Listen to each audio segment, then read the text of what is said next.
Hey, folks. In case you don't know who I am, I'm Gary McLean. I'm host of Talent Talk. Um, yeah, this is just a bit of a year-end review of the second season of Talent Talk. And in reality, I think overall the season went quite well. Uh, but like anything else, there's always room for improvement. And that's kind of why I wanted to hold this session. Um, and I honestly feel that the viewers are the folks that can really help me improve upon the show. So that's why I tried to invite as many folks as I could, both guests and viewers, to try and get some input and feedback as to what was liked, what was not liked. Yeah, and also to just do a bit of a recap of this of the season and the ups and downs and yeah, maybe the do's and don'ts for season three. So that's where we're kind of at. So I'm just going to kind of jump into it and just say overall, like I said, I think season two went fairly well. We started off the beginning of the season with this guy here, Mr. Peter Skagen, locally in Calgary. He's known as being an acting coach, an author, and audition workshop guru, and a great guest to start off the season with. I feel. Um, I mean, he has a following. He's well known within the industry, and just overall a really good guy to get on the show and try and bring in some viewership. Unfortunately, like the first 3 or 4 episodes that we had a bit of technical difficulties.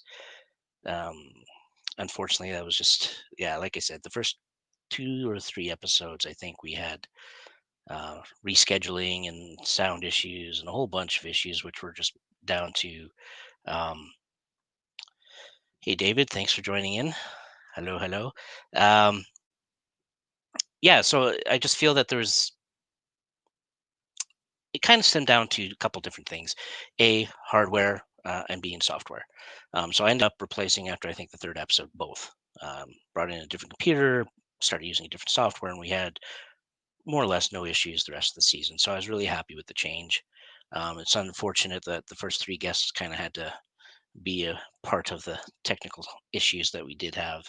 The other thing I kind of want to point out about the first episode is yeah, here we are. There's Peter on the left, and there's me on the right. You'll notice that I have hardly any hair. Just prior to that first episode, I actually shaved my head, or my younger daughter actually shaved my head, and I have not touched my hair since. So here we are today, and this is what you get. Now, I don't know. I don't know if that's good growth, bad growth. I don't know. Whatever. It's not really a key part of the show. I just thought it was interesting that yeah, 6 or 7 months later, here we are. Get my wife's going crazy. She's like, "You need a haircut." I'm like, you know what?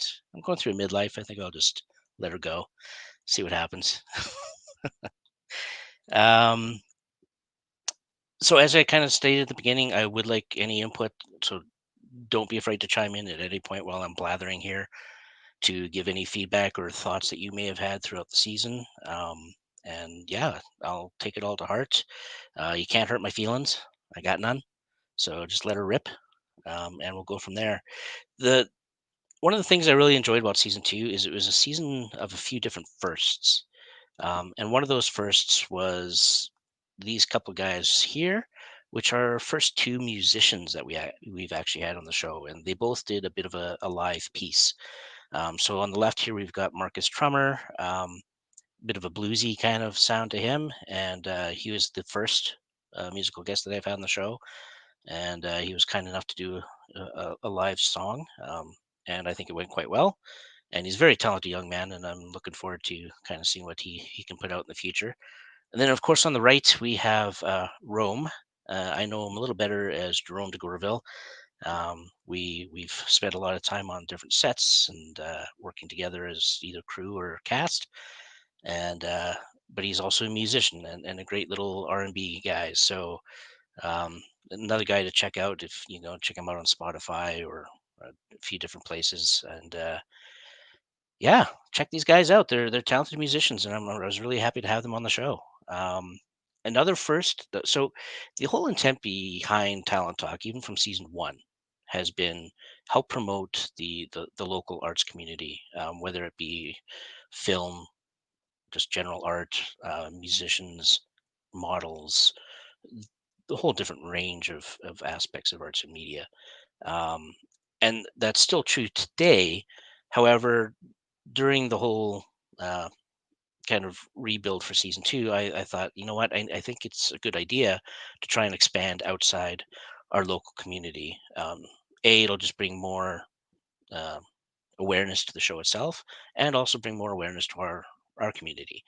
So I started reaching out to a few people and trying to bring different guests from different countries, provinces, and all that kind of stuff. And it all kind of started with these two folks here, which on the left we have Charlotte Larson, who's a producer director out of New Zealand, and now currently resides in LA, and she's trying to make a career out of LA. So she was the very first guest that we had outside our Alberta community. So that was a good experience as well, and it actually opened up a lot of doors. I started getting a lot more inquiries from other PR firms and things like that, requesting that she, you know, asking if we want to bring somebody else on board, and we'll kind of get into those folks a little bit later. And then on the left, we had Michael Lake, who is a guy out of Toronto, and he actually reached out to me, I believe, after a couple of episodes, and liked the show, wanted to be a part of it, and I said, yeah, absolutely. Talented actor out of Toronto. He's got a new film out, and it's good things coming from that fellow as well. So another first, and it really, like I said, it opened up a lot of opportunities. I feel. Um, Brought in some other folks, such as these fine folks here. We have Ben Milliken. He was out of Australia, again residing in LA. In the middle here, we've got Lorenzo Yerby out of Atlanta. Super self-taught guy, kind of self teaches himself everything, whether it be acting, music, everything. He's the epitome of what ambition and drive and just general passion can bring out. And then on the right here we have Nicole Lyer, who is an actress that's out of New York, LA, kind of goes back and forth. So again, just reaching outside that our normal zone, just to try and bring a bit more awareness and viewership. And I think it worked to a certain extent. So I'm really happy with how that worked out. Um, we also had some nice some voiceover um, actors, which we don't get a lot on the show, but we did. We had three this year, so that was good. We had Mike Anthony on the left here. We had Larissa Thompson, and then of course we had Mike Meir or Mark Meir. Not Mike, Mark Meir, which a lot of folks might recognize him from as Captain or Commander Shepard of Mass Effect. My goodness, stepping on my tongues there. Um, so yeah, again, a good list of getting out a little bit out of the film side of things, and just bringing in a bit more of a rounded um, experience within the arts and media field, right? So just another aspect of that field. So I was really happy to kind of get those folks in. Um, and then we finished off the season. We finished off the season with another outsider, Jane Sanger out of the UK, who's trying to set up her own TV series and get a pilot done of a period piece. Very wow, intensive. Um, yeah, it's a lot of work. She's got her work cut out for her, but she seems to be doing well with it. So kudos to her. But it was a great way to kind of end out the season, I thought. Plus, we were able to bring in our guest co-host, Jin Fedotov, who I think did a fantastic job as co-host. Um, a very professional gentleman, and yeah, I was happy to have him on board for sure. Um, and we obviously had a lot more guests than what I just showed here. Those were just kind of the highlights or the difference from what we normally do. Most of what we have are the yes, I agree, David. Tiny Plastic Man with Mark Meir. If you haven't had a chance, check it out on YouTube. Funny little show. If you like the IT crowd of the UK, you'll probably like this as well. I think there's a bit of a um, similarity there to a certain extent. So check that out. Yeah, we a lot of the guests we did have were film related, and so that's why I'm not really touching on absolutely everybody because otherwise I'd be here all night. So I just wanted to kind of do a quick roundup of what I felt were the highlights of the guests that we were able to bring in, and I think we're going to get a lot of that for next season as well.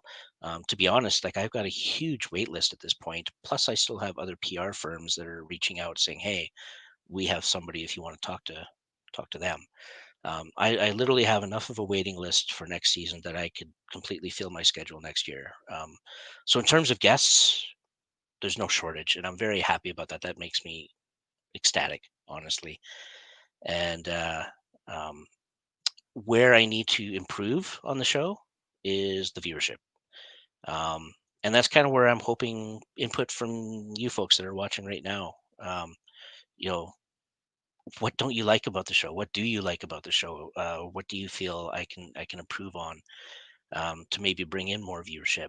Um, and if there's any marketing gurus out there, I'd love to hear from you. Figure that out too. Um, so yeah, like I said, chime in anytime, any comments you may have, and if you don't feel like chiming in publicly like this, that's fine. Shoot me a message on Messenger or something like that. I'd love to hear from you. So, um, like I said, it's about the growth. And as much as season two has had a lot of growth, there's definitely more improvement for season three. Um, I am kind of curious for the folks that are watching right now. If you did get a chance to watch an episode or two, did you happen to see any episodes with our phrase challenge that we kind of did on a few different episodes? I actually do have a clip that I will share from our very first one, um, just so you get an idea or taste of what it's like. I'm just wondering if it's something to keep as part of the show, or if it's something that, like, the guests seem to enjoy it. I think, but I don't know if it's something for the viewership. I thought there would be a bit more involvement from the guests to participate and that kind of things because it is kind of a charades type deal and. Gives the viewers a chance to kind of guess as well. Unfortunately, there is a bit of a delay between what I am saying and what the guests actually see. Um, so I think that caused a bit of an issue in terms of people participating and that kind of thing.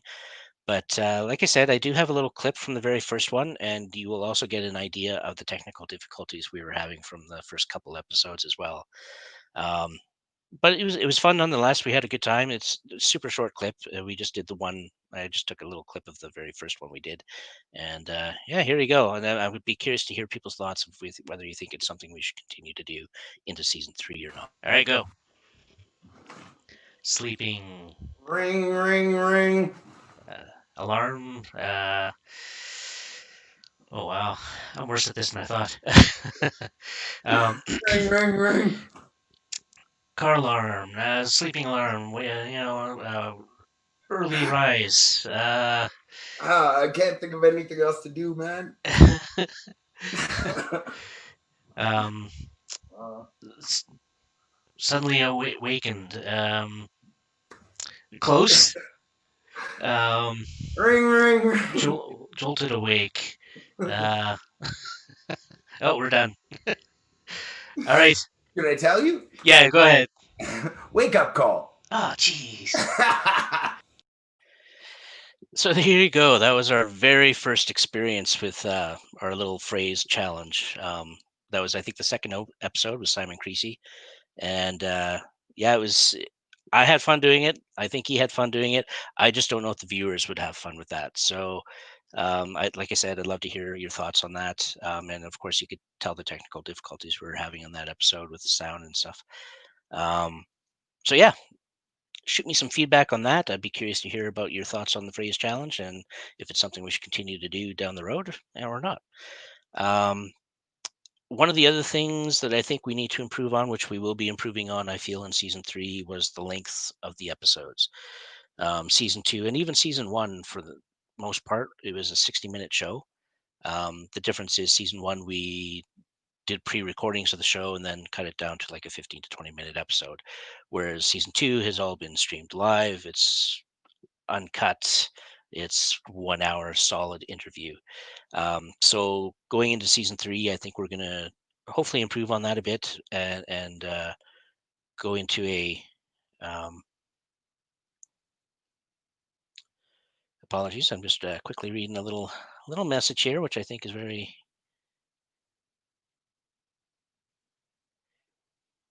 Yes, I agree with you.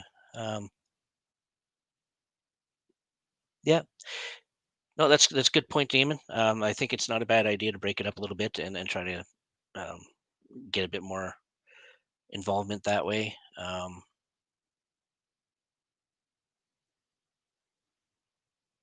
Yeah, guest needs to share more about when their episode is airing.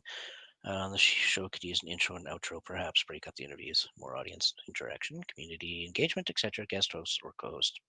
All fair statements, I feel. So thanks for that, Damon. I appreciate that. Um, going back to the length of the episode, so season 3, I think we're going to go into a 30-minute episode instead of a 60-minute episode. It's yeah, I mean, honestly, the 60-minute interview for the guest and the host, I've found throughout the entire season, for the most part, went really quickly. Like, it doesn't seem like a 60-minute episode for us. I think it's a different aspect for the viewers, because of course we constantly get the, like, even right now, I see a spike going up and down, folks coming in, come leaving, that kind of deal, and that's to be expected to a certain extent. But I feel we'll be able to retain a few more people if the show is a bit shorter. Now that could be misguided thinking on my part, but I think it's something to kind of look into and maybe look at for season 3. So we're going to attempt that. Um, Another aspect that we're kind of looking to change for season 3 is the start times and dates. Currently, right now, season 2 is every single um, Saturday morning at 11 a.m. Now, I did a little bit of a poll about halfway through the season, asking folks, if that was a good time or if they would prefer a weeknight type deal. There wasn't a lot of voting put in, but about the voting that was put in, the majority was more or less, hey, it'd be better if you did it during a weeknight evening, um, something to wind down to while I get home from work or whatever the case is. There's a few different scenarios. So we're going to try that. We're going to try it either for either Thursday or Wednesday or Thursday night around 7 o'clock, like what we're doing tonight, and see how that works and see if we can get a bit more viewership that way. So just another thing we're gonna try and work on to hopefully improve the show for next season. Um, let's see what else do we have here. I did write down a little agenda more for my own personal guideline. Um, Start date, start time. Season 3, yes, season 3. The one thing I'm looking forward to for season 3, hopefully, is I have submitted Talent Talk to Tell a Story Hive for the podcast version of Story Hive. And if that happens, I think that's going to help in a lot of different aspects. A, technically, I think it's going to help. And B, where I'd like to see the show get back to is more of a live one on one in person interview, not necessarily over the computer interview, while still maintaining the live viewership for the audience. So um, to me, that's very important. Like I really do feel that having that live interaction with folks is a key element of the show. So I want to keep that going, but I want to get back to that more in intimate, I guess you could say, interview style with the folks. Now that's not always going to be the case. Like I said before, I still want to delve into talking with folks outside the Alberta um, window. Um, so there'll still be more of what season 2 had, which is the online interview style. But I'd like to kind of mix it up and do a little bit of both. Obviously, COVID's going to be a bit of a concern, or could delay that a little bit. But I do feel that if Tell a Story Hive does come through, and I do get some funding that way, it could help get to that direction. So that's one key hope I'm hoping to get to at that point. So fingers crossed for that. I don't think they're doing the voting thing anymore, so I don't have to ask anybody to vote for me or anything. So I think it's all just done by jury nowadays. So it's a bit different. So we'll see what happens. Looks like it's my submission's been approved. Just a matter of waiting to see if I actually get the grant or not. So um, let's see what else for season three. Like I already kind of talked about the waiting list that we've got going on, and like I've said before, I want to try and delve into a bit more, get outside the film industry to a certain extent. Right now, that's the show's been very heavy in terms of interviewing actors and producers and directors and that kind of thing, which is great. It's definitely something I do like focusing on, especially for Alberta, because I want to help that industry grow, especially here in Alberta. But that's not what the arts and media is all about. There's so many more other aspects that I want to get involved with. You know, like I said earlier, I want to get cosplayers, models, musicians, painters, dancers, everything that you can think of really for the arts and media, and trying and just expand upon the guest list that way. Um, so you know, if you're watching and you know somebody that you think would be a good candidate, and I've already had a couple of folks bring forth some suggestions, but please do, yeah, just feel free to shoot me a message. Like I said, feel free to send me a message on Messenger or email or wherever here if you want, and just throw out some names if you know somebody who's you feel would be a good candidate. I'm always open to recommendations. Um, what else do we want to talk about? I kind of talked a little bit already about where I want to see the show go. For me, the big key factor is trying to build up a following, and trying to bring in some more viewership. And because I mean, you know, if nobody's watching, then um, the folks that are getting interviewed aren't really getting the recognition that I feel they deserve. So I need to improve on that. So that's probably where I'm really hoping that I can get some help from you folks, the viewers, or previous guests, or whoever, just to chime in if you have thoughts on how to try and build up that viewership and build up the YouTube subscribers and that kind of thing. Because I'll be perfectly honest with you, I am weak in that area. Um, so I don't know if it's my old man thing or what the deal is. It's just yeah, I'm not good with the whole marketing side of things. It's something I'd like to improve on. So I'm always open for recommendations on that as well. So yeah, throw that out as well. If anybody knows any marketing people, yep, I'd like to talk to them. Um, and that kind of ties into yeah the expanding of the awareness and making people aware of the show and things like that. So again, the one way a lot of folks can help right now, just share, recommend, word of mouth, subscribing to YouTube and things like that. Um, it wasn't really until the last three episodes of season two that I really started pushing the YouTube channel.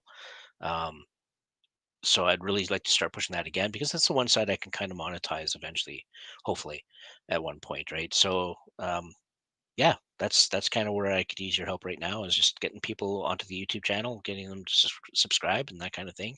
I think that would really help with the show. Um, and that's about it for that. Um, I've touched on the goals of the show, how I'd like to get back into a one-on-one interview, but you know, the ultimate goal of the show, like my 5-year goal at the end of this is to get it into almost like a live studio, and um, you know, where you've got 100 seat audience and you bring folks in like to watch the show live, and they can ask live the guest questions and things like that, almost like a Comic-Con um, panel kind of deal. So that's where I want to get to. That's kind of my ultimate goal with the show. So I'm hoping I can get there within 5 years. We'll see. There's a lot of work to go, but that's kind of the long term goal.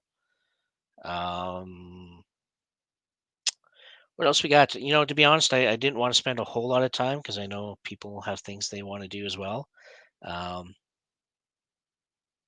let's see. Yeah, really, I'm just going to kind of open it to questions at this point.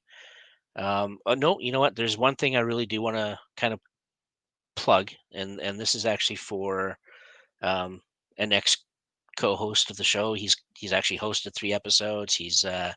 Um,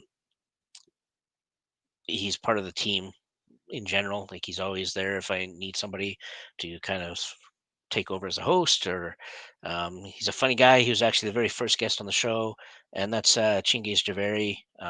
The one thing I wanted to plug for this guy is this guy right here.